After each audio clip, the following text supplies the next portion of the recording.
Hello అండి, welcome back to my channel. So ఈరోజు vlog ఏంటంటే సండే అన్నమాట. టైం 9 అవుతుంది. ఇప్పుడే లేచాము. సో ఎందుకు లేట్గా లేచామంటే నైట్ యాపిల్ పడుకోలేదు, మమ్మల్ని పడుకోనివ్వలేదు. సో ఇప్పుడే లేచాం. జుట్టంతా పిచ్చి పిచ్చి ఉంది అండ్ ఇల్లంతా కూడా పిచ్చి పిచ్చి ఉంది. సో ఇల్లు కొంచెం సదిరేసి తర్వాత బ్రష్ చేయాలి. ఈరోజు అయితే సండే వ్లాగ్ చేద్దాం. సండే ఏం చేస్తాం ఏంటి అని ఏం లేదు. సండే కామన్గా ఉండేది ఏంటి, మార్కెట్ మాకు. సో మధ్యాహ్నం ఏం చేస్తాం అండ్ ఇప్పుడు ఏం చేస్తాం అదంతా అయితే చూద్దాం. ఫస్ట్ అయితే బెడ్షీట్స్ మార్చేద్దాం, తర్వాత బ్రష్ చేద్దాం. ఓకే, బ్లాగ్ అయితే కంటిన్యూ అవుతుంది, చూసేయండి. మార్నింగ్ లేవగానే ఈ బెడ్షీట్లు ఇవన్నీ మర్చేస్తే ఒక ఫ్రెష్ ఫీలింగ్ ఉంటుంది. ఇల్లంతా మెస్సి మెస్సిగా ఉంటే మన మైండ్ కూడా మెస్సి మెస్సి అయిపోతుంది, చాలా బద్ధకం అవుతుంది. అందుకే నేను ఎప్పుడు బెడ్షీట్ మడితే చేయను, ఎందుకంటే అది నా వల్ల కాదు, బద్ధకం అనిపిస్తుంది. నాకు ఫస్ట్ అక్కడనే బద్ధకం అనిపిస్తుంది. ఆ డ్యూటీ అయితే ఎప్పుడు మా అయింది, ఎందుకంటే ఆయన కొంచెం లేట్గా లేస్తాడు నాకంటే, కాబట్టి ఆ బెడ్షీట్స్ మర్చి చేసే పని మాత్రం ఆయనదే, నేనైతే అస్సలు చేయను. యాపిల్ మా ఆయన ఒకసారి లేస్తారు, ఇద్దరు. మా యాపిల్ లేచి ఆయన లేపుతుందన్నమాట.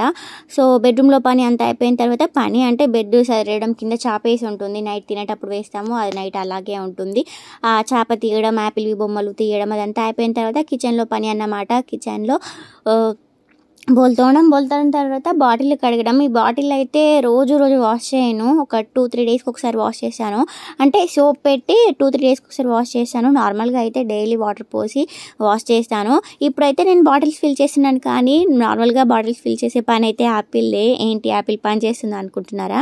నిజమే, యాపిల్స్ అయితే బాటిల్ ఫిల్ చేస్తుంది. క్యాప్స్ అన్నీ తీసి అక్కడ కింద పెడితే అవి నింపేసి, అంటే ట్యాప్ పైకని బాటిల్ దాన్ని కింద పెడుతుంది, కింద పెట్టి మళ్ళీ పక్క జరుపుతుంది, మళ్ళీ క్యాప్ పెట్టిస్తే తీసి ఫ్రిడ్జ్లో పెడుతుంది.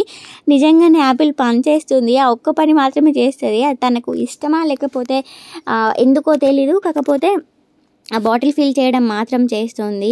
సో ఇంట్లో పని అయిపోయిన తర్వాత సండే కాబట్టి కొంచెం మధ్యాహ్నం ఈవినింగ్ అయితే హడావిడిగా ఉంటుంది, మార్నింగ్ టైంలో కొంచెం ఖాళీగా ఉంటుంది.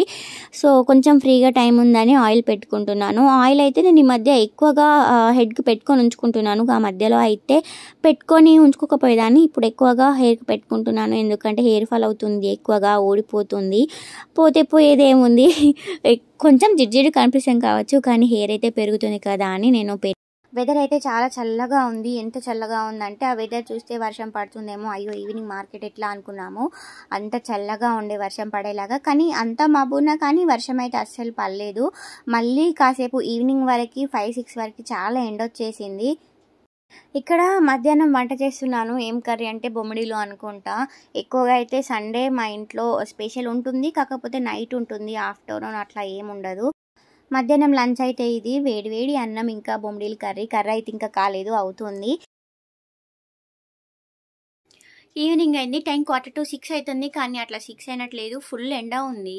పొద్దున నుండి మధ్యాహ్నం వరకేమో మొత్తం మబ్బు వర్షం పడేలాగా ఉండే, కానీ ఇప్పుడేమో ఫుల్ ఎండ ఉంది. అసలు మార్కెట్కి వెళ్ళాలంటే ఇంకో 1 అవర్ అయినా ఆగాలేమో, అంత ఎండ కొడుతుంది. నేనైతే రెడీ అయిపోయాను. ఎప్పుడు మార్కెట్కి వెళ్ళినా లేకపోతే బయటికి వెళ్ళినా ఇదే నా హెయిర్ స్టైల్. ఇట్లా అయితేనే నాకు కంఫర్ట్ ఉంటుంది, లేకపోతే లీవ్ చేయడం, అల్లడం నాకు అంత కంఫర్ట్ అనిపించదు. మంచిగా ఇట్లా పోనీ వేసుకొని పైకి పెట్టుకుంటే చాలా కంఫర్ట్ ఉంటుంది. సో ఇంకా మార్కెట్ వెళ్ళిన తర్వాత కలుద్దాం. మళ్ళీ వచ్చిన తర్వాత వంట చేయాలి, అప్పటికి స్నానం చేయాలి, ఫుల్ పని ఉంటుంది. బాయ్. సో ఇక్కడ ఈవినింగ్ అయితే అయిపోయింది, మార్కెట్కి వెళ్తున్నాము. కొంచెం లేట్గానే వెళ్ళాము, ఎందుకంటే చాలా ఎక్కువగా ఎండ ఉండే. టైం అయితే అయిపోయింది, 6 దాటిపోయింది, కానీ 6 అయిపోయిన తర్వాత కూడా చాలా ఎండ ఉంది. మధ్యాహ్నం ఎంత మబ్బు ఉందో, ఈవినింగ్ అంత ఎండ ఉంది. ఇక్కడైతే మార్కెట్ వెళ్తున్నాము. యాపిల్ ఎక్కడ ఉంటుంది, మేము మార్కెట్ వెళ్ళినప్పుడు అయితే వాళ్ళ తాత దగ్గర, ఇంకా వాళ్ళ అత్త దగ్గర ఉంది. సో వాళ్ళ అత్త కూడా ఈరోజు మాతో వచ్చింది కాబట్టి వాళ్ళ తాత ఒక్క దగ్గరనే ఉంది. ఆగడం కొంచెం కష్టం, కాకపోతే వాళ్ళు మేనేజ్ చేస్తారు. మార్కెట్ అయితే అయిపోయింది, ఇంటికి వచ్చేసాము. ఇంటికి వచ్చిన వెంటనే వేణులు పెట్టేశాను యాపిల్ కోసం. ఫస్ట్ అయితే వెజిటేబుల్స్ అన్నీ చదువుకున్నాము, తెచ్చినవి అన్నీ మంచిగా నీట్గా చదివేసి ఫ్రిడ్జ్లో అయితే పెట్టేశాం. దాని తర్వాత యాపిల్కి అయితే వాటర్ పెట్టేశాను, ఎందుకంటే ఇన్ని డేస్ అంటే నార్మల్గా చల్లీలు చేసింది, కానీ యాపిల్కి ఏంటంటే చన్నీళ్ళు చేయడమే ఇష్టం, వేణీళ్ళు అయితే అస్సలు చేయదు. ఇప్పుడు కొంచెం వర్షం స్టార్ట్ అయిన కానుంచి ఒక 2-3 డేస్ నుంచి వేణీళ్ళు పెడుతున్నాను కదా, తను వేణీళ్ళు వద్దు అని ఏడుస్తుంది. తను ఏంటో రివర్స్గా ఉంది. ఎవరైనా చల్లవి చేస్తే చలి పెడుతుంది అంటారు, కానీ తనేమో రివర్స్, ఆ వేణీళ్ళు చేయాలని నేను చల్లీలే చేస్తా అంటుంది. కానీ ఈ వర్షానికి చల్లీలు పోస్తే జలుబు అవుతుందేమో, ఫీవర్ వస్తుందేమో అని వేణీళ్ళు పెడుతుంటే తనేమో అసలు చేయట్లేదు. వంట చేసేసి తనకి స్నానం పోసి తినపెట్టి పడుకోబెడితే నా పని అయితే అయిపోయినట్టే. మళ్ళీ నెక్స్ట్ డే మార్నింగ్ మళ్ళీ స్టార్ట్ అవుతుంది. హౌస్ వైఫ్గా నా పని అయితే ఇంతే. ప్రజెంట్గా ఖాళీ. కొంచెం యాపిల్ పెద్దగా అయితే ఏమైనా జాబ్ అలా వరకుకి వెళ్దాం అనుకుంటే తను ఎప్పుడు పెద్దగా అవుతుందో, నేను ఎప్పుడు వెళ్ళాలో. ఇంట్లో ఉండి ఉండి చాలా బోర్ కొడుతుంది. మ్యారేజ్కి ముందేమో ఈ జాబ్ ఎవరు చేయాలి ఏంటి అనుకునేదాన్ని, కానీ ఇప్పుడు ఉన్న సిచ్యువేషన్కి ఏదైనా జాబ్ ఉంటే బాగుండు, చేస్తే బాగుండు అనిపిస్తుంది. చూద్దాం, యాపిల్ పెద్దగా అయ్యే వరకు. మన యూట్యూబ్ ఛానల్ మీద అయితే కొంచెం హోప్స్ ఉన్నాయి. ఆ హోప్స్ నేను అనుకున్న హోప్స్ అవన్నీ కాకపోతే ఇవంతా యూట్యూబ్ అదంతా వదిలేసి జాబ్ చేయాలి, తప్పదు. అన్నం అయితే అయిపోయింది. ఒక పక్క యాపిల్ కోసం వేనీళ్ళు పెట్టాను అండ్ ఇంకొక పక్క కర్రీ అయితే అవుతుంది. ఈరోజు మా ఇంట్లో Sunday special chicken curry. And Sunday ఎంతమంది ఇంట్లో చికెన్ ఉంది కామెంట్ చేయండి. అండ్ చికెన్ ఎవరెవరికి ఫేవరెట్ కామెంట్ చేయండి. నాకైతే చికెన్ అంటే చాలా ఇష్టం. ఈరోజు వ్లాగ్ అయితే ఇదే. నా వ్లాగ్ కనుక మీకు ఎవరికైనా నచ్చినట్లయితే కామెంట్ బాక్స్లో కామెంట్ చేయండి. అండ్ మా ఛానల్ని సబ్స్క్రైబ్ చేసుకోండి, లైక్ చేయండి, షేర్ చేయండి అండ్ కామెంట్ కూడా చేయండి. ఇంకా మీకు ఎలాంటి వీడియోస్ కావాలో కామెంట్ బాక్స్లో కామెంట్ చేయండి, నేను తప్పకుండా చేస్తాను. మీషో రివ్యూస్ ఉన్నాయి కదా, ఏదైనా ప్రోడక్ట్ గురించి మీకు రివ్యూ కావాలంటే ఆ ప్రోడక్ట్ కోడ్ నా కామెంట్ బాక్స్లో చేయండి. నేనైతే తప్పకుండా జెన్యూన్ రివ్యూ ఇస్తాను. ఆల్మోస్ట్ నా రివ్యూస్ అన్ని చూస్తే అర్థమైపోయి ఉంటుంది. కొంచెం జెన్యూన్గా ఉంటాయి, కొంచెం కాదు, ఆల్మోస్ట్ నాకు అనిపించినట్టు నేను చెప్తాను.